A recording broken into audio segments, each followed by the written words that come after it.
Welcome to Protect Your Money with FSCS, the podcast from the Financial Services Compensation Scheme.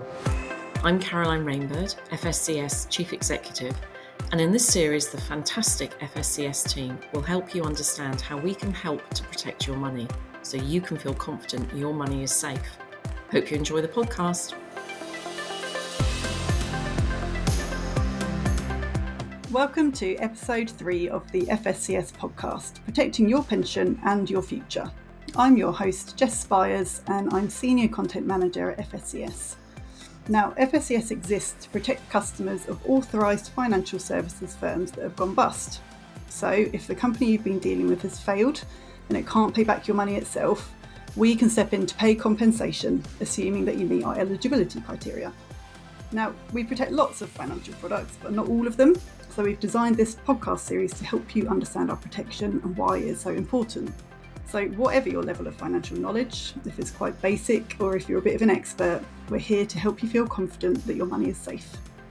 In today's episode, I'm going to be talking to two of my communications team colleagues, Emma Barrow and Connor Richards, all about pensions. So what pensions are, some of the risks around them, and how you can check if your pension is FSCS protected.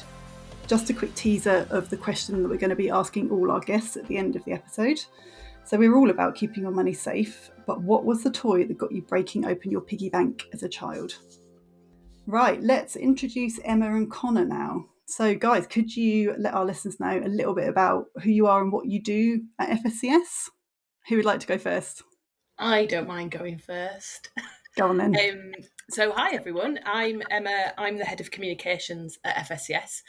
I'm really, really excited to be on the podcast today, / a little nervous because I don't really enjoy listening to myself, but never mind, because my job is all about helping consumers and customers understand FSCS and what we do and how we can protect them.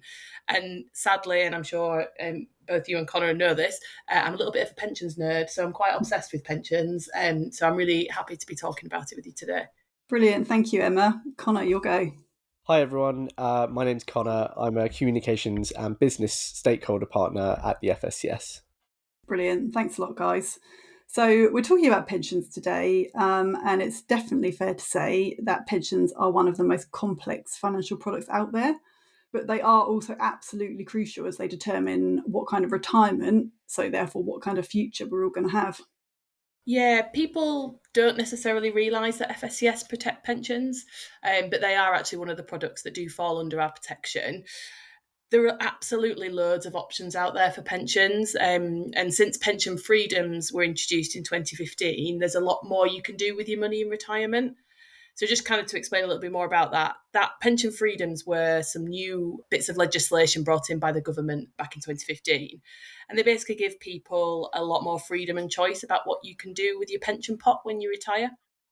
So mainly, this was about defined contribution pensions. So workplace pensions where you and your employer put money in to build up a pot of money that you can use to give yourself an income when you retire. So these, defined contribution is one of those kind of bits of jargon. Pensions is absolutely full of it. Defined contributions are different to defined benefit schemes. So defined benefit schemes, you might hear them called final salary schemes. They promise a specific income when you retire, so you know kind of exactly what you're going to get. Whereas a defined contribution or a DC scheme, that depends on certain things. So it depends on how much money you pay in, how your investments perform over time, and then the choices you obviously make at retirement. So these pension freedoms meant once you get to retirement age, you've got options. You can take the whole amount of money that you've saved up and invested as one big lump sum, and you'll get 25% of that tax-free. And the rest is taxed as if it was as an income, as a salary. And then once you've got the rest of that, cash, that lump sum, you can then reinvest it. You can put it in savings account. Hopefully you wouldn't kind of keep it as cash under the mattress, but hopefully you would then use that lump sum to generate some returns so that you can use it in retirement. So that's one option. Pension freedoms also meant that you could not just take one lump sum all at once, you can take little bits at a time to, again, give yourself an income to live off, or you can still buy an annuity. So you can still buy an annuity, another one of those kind of jargony words.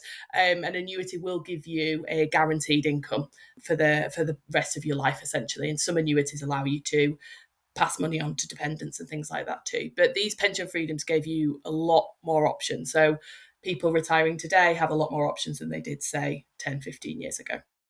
Yeah, that's right, Emma. And there's an interesting stat from research that we carried out with retirees aged 55 to 75 that's worth mentioning here, since we're talking about the choices that people have in retirement. So most retirees that we surveyed said that planning early is the key to a successful transition to retirement. So almost 2/3 of retirees recommended planning your finances early. But however, of the 40 million working age people, 22 million say that they don't know enough to plan their retirement. And that comes from the Money and Pension Services UK Strategy for Financial Wellbeing 2020 to 2030 report. And I think that shows, Connor, that there's a real gap in people's knowledge around pensions. I mean, obviously, you guys listening can't see us on screen, but Connor and I are both fairly young. And I know a lot of people my age and my friends don't know a lot about pensions. They are still something that's kind of really confusing, and people don't like talking about it. But bearing in mind these options that I've kind of just mentioned, by the time we get to retirement age, and hopefully it'll come quicker than I think, it's really important to know how FSCS can protect the money you've saved if something goes wrong and your provider goes under, or one of the investments that you've made goes wrong. And as I think I mentioned right at the start, our data shows that awareness of FSCS pensions protection is really low. So only around 1 in 5 adults in the UK, and just over 1 in 5 for those over 55, but around 1 in 5, that's all. That only 1 in 5 know that we protect them. So 4 in 5 people, roughly 80%, are walking around not knowing, and we really want to change that so people can kind of make informed choices when they're deciding what to do with their money. Yeah, that's right, Em. And we're going to try and help you do that today. So we're going to explain how FSCS can protect pensions and tell you a little bit more about our pension protection checker, which you can find on our website, and you can use that to find out if FSCS could protect your pension. So we're going to get into talking about FSCS protection for pensions in a minute. But before we kind of start to delve into all that, let's just take a step back and ask what might sound like a bit of a stupid question, because we never ever want to assume knowledge. What actually is a pension? A very good question, Jess. And I think, as I said, that word really tends to put people off and immediately switches you off. And I actually helped someone I met through work a few years ago now, who was doing a postgraduate research degree all about why it is that word and the whole concept of pensions really scares people. So even if you're someone that is really good with your finances generally, really on top of it, you can still be really intimidated and put off by the whole concept of pension. But when you take it right back to basics, a pension is basically a tax efficient way to save money while you're working so that you can use it when you retire for an income, so that you can stop working at some point and enjoy a retirement.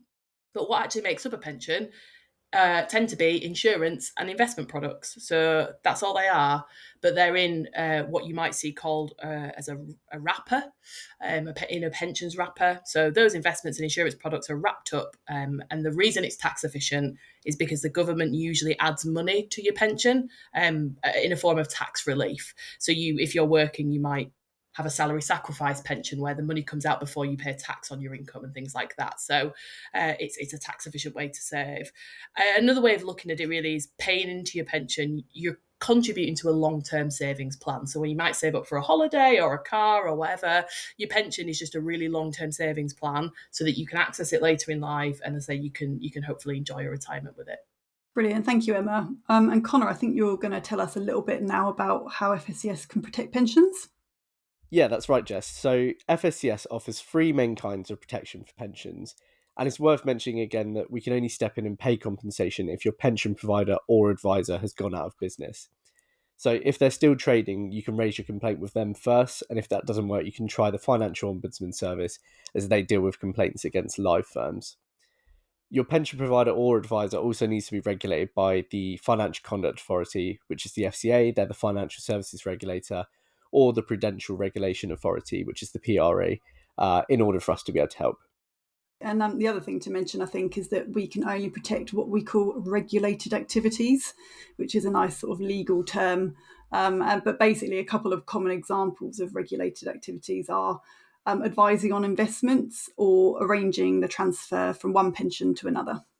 Yeah, that's right. So now the caveats are out of the way, let's talk about how FSCS can protect pensions. So the first part of our pensions protection is pension provider failures. So generally, we protect pensions that are provided by UK regulated insurers as long as they qualify as contracts of long-term insurance. So a common example of this is an annuity, where you can exchange the cash in your pension for a regular income from an insurance company. Where we can pay compensation for pension provider failures, we cover the pension at 100% with no upper cap. So one important thing to note is that we can't protect occupational pension schemes if they fail, but the Pension Protection Fund may be able to protect these instead, or the Pensions Ombudsman might be able to help. And then another type of protection that we've got for pensions are investment failures, so pension investment failures. So when it comes to investments, if you've got one in this kind of wrapper that I mentioned, it could be in a personal pension, a SIP, self-invested personal pension, or a defined contribution scheme with your work. If it's a UK regulated provider that fails, who held your investment, we might be able to cover you and pay compensation up to £85,000 per person. So the last form of protection we can offer for pensions is for pension advice. If a UK regulated advisor has given you bad advice concerning a pension, for example, to transfer into a different kind of pension that's not suitable for you, we may be able to pay compensation up to £85,000 per person. And you can find all of the details of how we protect pensions on our website at www.fscs.org.uk. Yeah, thanks, Connor. And I just want to mention here, if you're thinking about transferring your pension, Money Helper, who we teamed up with in our second podcast, can offer some really great guidance, and that's completely free as well. Yeah, and worryingly for pensions, we're seeing a real rise in the number of claims that we're getting in this area. So sadly, there are people who are getting poor advice and things like that are having to turn to us. So excluding SIP claims, so SIP operators are slightly different. Our pension-related claims for things like getting advice, switching your plan, they've increased for around a quarter, 26% year on year for the past 4 years. So every single year for the past 4 years, they're going up. And the vast majority of these are claims for pensions advice. So, as Connor just mentioned, our protection does include paying compensation if you received negligent pension advice from a firm that's now failed, that's no longer in business. A common example of that, bad advice, potentially when you're given advice to transfer to a new pension product, or different investments that are actually unsuitable for you. So they might be higher risk than your risk appetite is, or something like that, and they weren't suitable for you. So, like we said before, our limit for this is £85,000 per person for advice claims. So, depending on the reports you read, that's around the average pot size for a lot of people. But we do know that a lot of people have more than that in their pension pots. So the limit is something to bear in mind if you're thinking about making a change to your pension and you're taking advice, because FSCS can protect pension advice, but at the moment, only up to £85,000 per person. Yeah, that's right, Em. And, we hear quite a lot of stories, really sad stories from our pensions customers. And I think, Connor, you're going to share one of those stories with us now, aren't you, from one of our pensions customers? That's right. So an NHS nurse had been paying into his defined benefit NHS pension for 20 years. And this was guaranteed to pay out a certain amount every year. When he left nursing, he wanted to plan for his retirement, and like many people, he was worried he wouldn't have enough money to retire on. So he spoke to an independent financial advisor. The advisor told him he'd make more money if he moved his NHS pension to a private pension fund, but this turned out to be very high risk, and it didn't actually end up making any money. The nurse lost his entire pension, and he had no other savings to fall back on, so he found himself in a very stressful and worrying situation. Luckily, he found FSCS online, and after investigating his case, we told him that someone in his position with little financial knowledge and no savings should never have been advised to move his pension, given the benefits that he was entitled to under his previous defined benefit pension. The new pension would never have been as valuable as his NHS pension. All of this and the fact that his independent financial advisor had gone bust and was authorised by the FCA meant that he was able to claim with us for the bad advice that he was given to transfer out of his NHS pension. He got some of his money back. It wasn't all of it, but it did make a big difference to his life. And because he claimed directly with us, it didn't cost him anything to claim. And I think Jess mentioned, Connor, we sadly, we do see stuff like this all of the time. I work quite closely with the claims teams at FSCS, and I do see stories like this every single week. And they really bring home how important it is to check that your pensions advisor, if you're getting advice, or the provider are protected by FSCS before you commit to anything, just in case something does go wrong. I don't want to be all doom and gloom, but with the pension, it's your whole future at risk. I've seen people that have lost money really close to when they wanted to retire, and it's just meant that they can't, or it's meant that they've had to work longer, or it's meant that they've not had the quality of life in retirement that they worked really hard to achieve. It's not just another savings account; it is your future. Yeah, that's right. And we know people might not be sure about how to go about checking if they're FSCS protected. So we recently built a pension protection checker, which you can find on our website at www.fscs.org.uk. So all you do is you answer a few simple questions about your pension to find out if we can protect you. So as pensions are so complicated, as we've been talking about, unfortunately, we can't always give a definitive answer on whether or not we can protect you.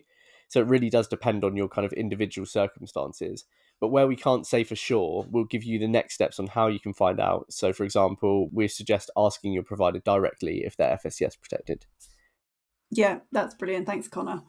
So let's move on now to talk a bit about some of the risks around pensions and where you can go to get help. So we talked about the pension freedoms earlier, and I think it's worth mentioning that the government introduced PensionWise to support people in making their choices under the pension freedoms. So PensionWise is a national pensions guidance service, and it's from Money Helper, and it just offers free and impartial guidance for anyone aged 50 and over. And what you can do is you can get in touch with them, book a free appointment. I think it's normally about sort of 45 minutes to an hour. So nice and thorough. And they'll help you understand your options around your pension, whatever your situation is. So if you want to find out a bit more about PensionWise, you can visit the Money Helper website for more information. And that's www.moneyhelper.org.uk. Yeah, and the FCA has actually published new rules and guidance for pension providers around PensionWise. So, under these rules, pension providers are now required to refer people who want to access their pension savings to PensionWise and explain the kind of help and guidance that PensionWise can offer. Yeah, I saw that as well, Connor, and I was really, really pleased to see that. So my mum is actually around about retirement age. I won't reveal how old exactly, but she's around about retirement age, and I've been encouraging her to book a PensionWise appointment because she's had quite an unusual career and she's not very confident with pension. So I was really pleased to see those new rules come in, and it's especially encouraging and relevant because we did some research a few months ago now to explore the financial attitudes and behaviours of people around that age, so 55 to 75. And we found that 1 in 5 of them, so 20%, had considered riskier pensions and investment products because they offer a higher rate of interest. So they were looking to boost that pension pot and boost the money that they were having in retirement. And those are exactly the kind of people that could benefit from the free and impartial advice that PensionWise offers. So when they come to make a decision, they're getting all the options laid out for them and the advice that they need from someone impartial. And our research also found that the UK's low interest savings environment that we're in now, so I don't know about you, but I'm lucky to get 0.1% on a savings account at the moment. And the fact that that's been going on for so long has had a direct impact on these retirees' financial decisions. It's tempted them to review higher interest products that they wouldn't usually consider, purely because they're concerned that the rates that they're getting in their savings is not going to be enough to support them in retirement. And interestingly, in comparison to what you just talked about, just 12% of retirees said that they had taken advice from an independent financial advisor to see how they can make their money go further. So this stat suggests that this age group are taking matters into their own hands and making investment decisions without professional advice. Yeah, I actually found that 12% stat really surprising. I think I'd assume that these low numbers of people taking financial advice about their pension would be in a younger age group rather than those about to retire or already retired, who it's a really current issue for, isn't it? Yeah, and for younger people, I mean, you've both, Connor and Jess, you've both heard me talk about this quite passionately. I'm going to get on my soapbox for a second. But for younger people, I think pension calculators are really feeding into the fear. So they can be really useful, and you'll find pension calculators on providers' websites, on kind of charity websites, on independent websites. They can be really, really useful, but I've kind of got a word of caution about them. So I've always taken my pension pretty seriously. So it was kind of drummed into me by my dad from quite a young age. And I've always saved really, really hard. And I've contributed as much as I can afford to from my salary. And I've always made sure I've taken advantage of contributions from my employers and things like that. And I've been doing that since I was 22, I think. So even though I started saving at a much younger age than average, and I've actually put away far more than the average because I've saved really hard, most calculators that I will use today will tell me I'll have a very, very small amount of money to retire on. So a really small amount of money. And especially considering for me, in my 30s, it's good, the pension age is rising all the time. I'm concerned that I won't get a state pension until I'm very, very old. So these calculators are kind of could put the fear into me if I wasn't careful. And I think that's because these calculators, they will base what they think you need in retirement based on your current salary, which for a lot of people won't be the same. So I won't need my current salary in retirement because I'm hoping to have my mortgage paid off and other things. So they don't always ask you enough questions to give you like a really rich picture of what your life's going to be like. And they they often use quite pessimistic projections on how your pot will grow. And I get why they do that. They don't want to give you false hope. They don't want to tell you that you're going to be living a life of luxury so that you get complacent. But I think that the pessimistic projection that they can show can be really worrying for people.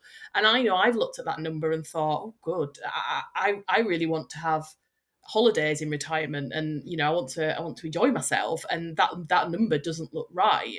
And I think that could tempt people into higher risk things that promise higher returns because there is a worry that you won't have enough. So even if you're doing all the right things and contributing to sensible plans and have taken advice and all that good stuff, I think sometimes the information out there can actually inadvertently make people afraid and lead them down a path to making choices that might not be right for them.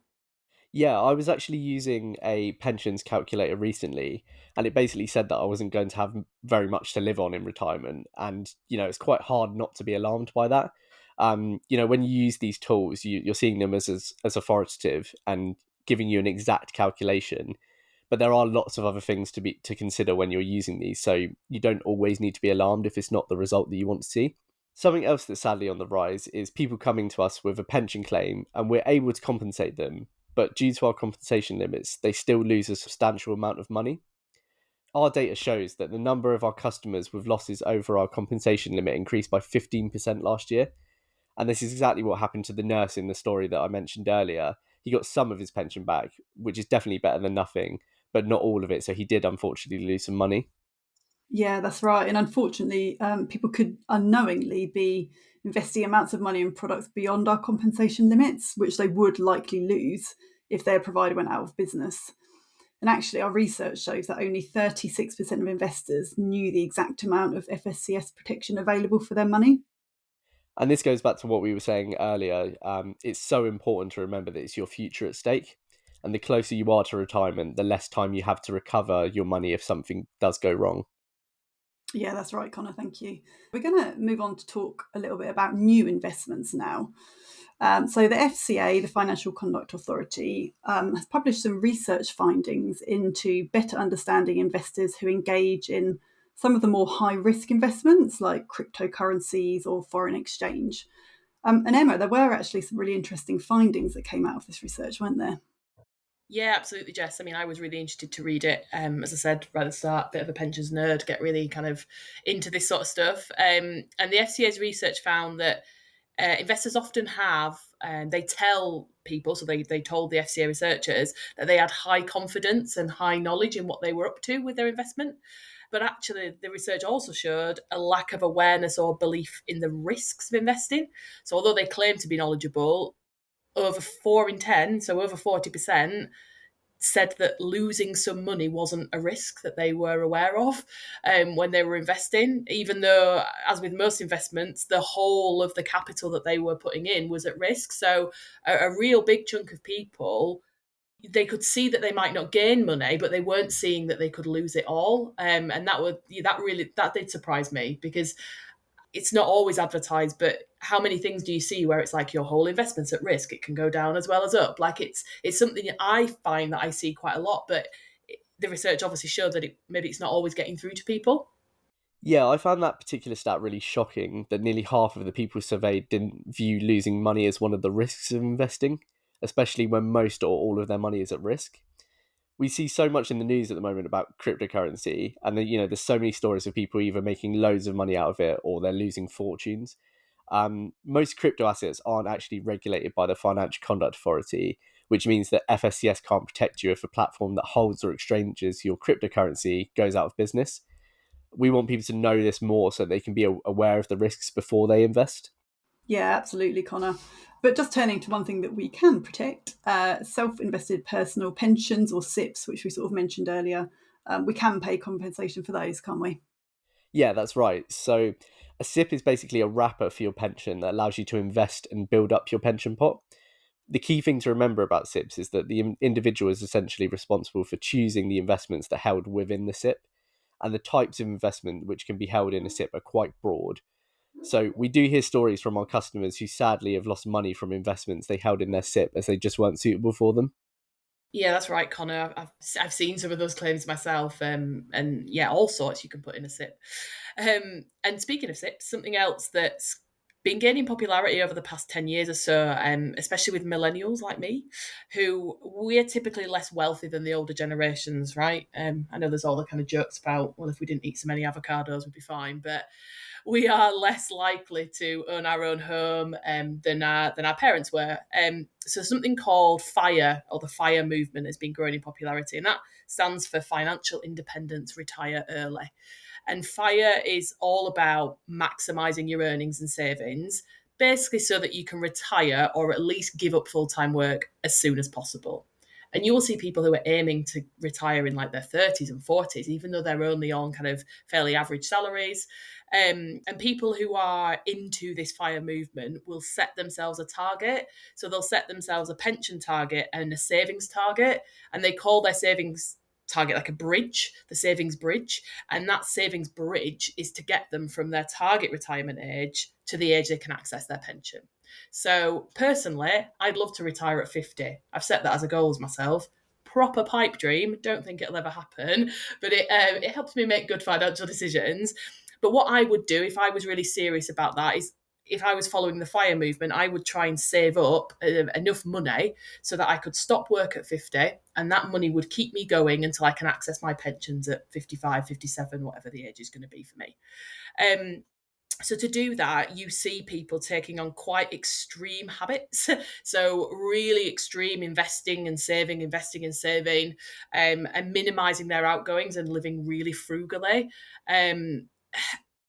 And I read a lot about this, so you'll see a lot about it online, and people's desire to escape the rat race early, you can see it happening. It encourages them to take higher risks. So if they've got this goal for this savings pot, they're desperate to reach it. So I read about people setting up pensions. SIPs are a big thing. They're often recommended, but they're recommended by strangers online.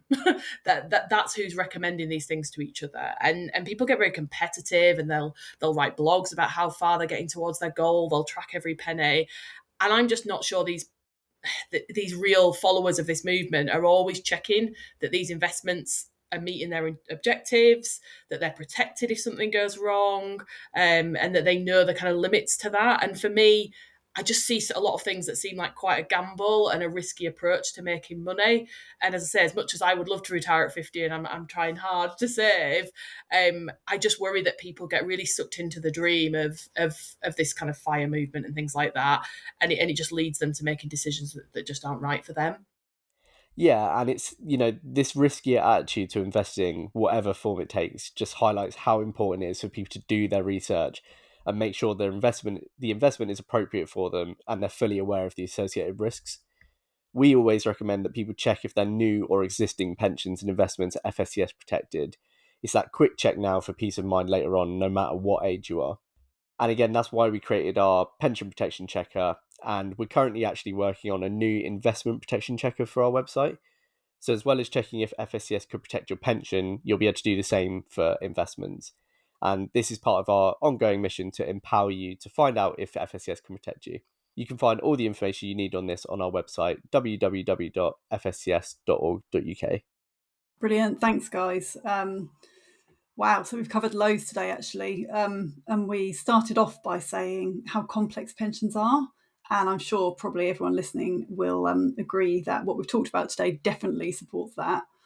So hopefully this episode has shed some light on what we can pay compensation for and just some of the risks associated with pensions as well. And, you know, like we said, it is really worth giving our pension protection checker a try. It's, you know, as Connor said, just a few simple questions. And that's, it's just that quick check now, just to sort of protect your future and make sure it's safe. So we've kind of finished talking about pensions now, for today at least. And now we're going to move on to the question that we ask everybody at the end of the podcast. So at FSCS, we are all about keeping your money safe, but what was the toy that would have got you breaking open your piggy bank as a child? Now, I know Emma and Connor are very excited to answer this. So who would like to go first? Don't all jump at once. I really want Connor to go first, and he'll just make me feel really old about whatever it is that he wants to buy. I want to hear Connor's. So the distinct toy that I can remember growing up that I remember saving money for and seeing in the shop and really wanting was like a set of Tracy Island from Thunderbirds. So I can't remember how much it was, but I remember that being something that like really caught my eye on the shelves and saving pocket money for it, and then just being so happy once I'd saved all my pennies for it and come home with this massive box and, you know, had all of the individual Thunderbirds, and that was a great toy. I love it. Now, if you grew up in Burnley like I did, you had to watch Blue Peter and make your own Tracy Island out of like Emma, toilet rolls. I thought that exact same thing, although Connor might be a bit young to remember that. Yeah, I actually saw that on Twitter recently. Like people were putting up pictures of the sets that they'd made. It was really funny. I did make one and it was terrible. So for me, possibly quite shameful to admit this as someone in their mid-30s, but I do still raid my piggy bank for toys. So especially last year, I got a bit of an expensive Lego habit, which I need to put a stop to, if I'm entirely honest. Otherwise, that retire at 50 dream is dead in the water. But as a child, I vividly remember poring over, as Bill Bailey would call it, the laminated book of dreams that was the Argos catalogue. Every Christmas, I would sit and highlight the things that I wanted Father Christmas to bring. And I don't know why, but I really always remember this. I always wanted a Mr. Frosty.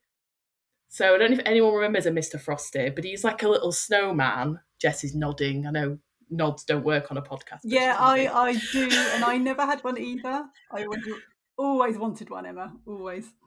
I always wanted one. And it's basically like a little snowman, and you freeze a big ice cube and put it in his head. And then there's like a handle on the side, and you turn it, and he makes like a snow cone. And unsurprisingly, my mum was not a fan of me wanting this, and I wasn't allowed one. So, and I've never bought one, but I think you can still get them, and I am always tempted if I do see them to maybe go buy one. Yeah, you're so going to buy yourself one now as your next present to yourself. Don't pretend you're not. Maybe so. Brilliant. Well, thank you so much, Emma and Connor, and we hope that everyone listening enjoyed the podcast. So you can find the podcast on our website, which for the last time is www.fscs.org.uk, and all the usual places that you find your other podcasts. So we really would love to hear what you think, so please do rate and review us, or you can let us know on our social channels. If you just search for @FSCS, you'll find us. And we've also not long ago launched our Instagram channel, and you can follow us there for tips and guidance on how to make sure your money is protected. Thank you for listening.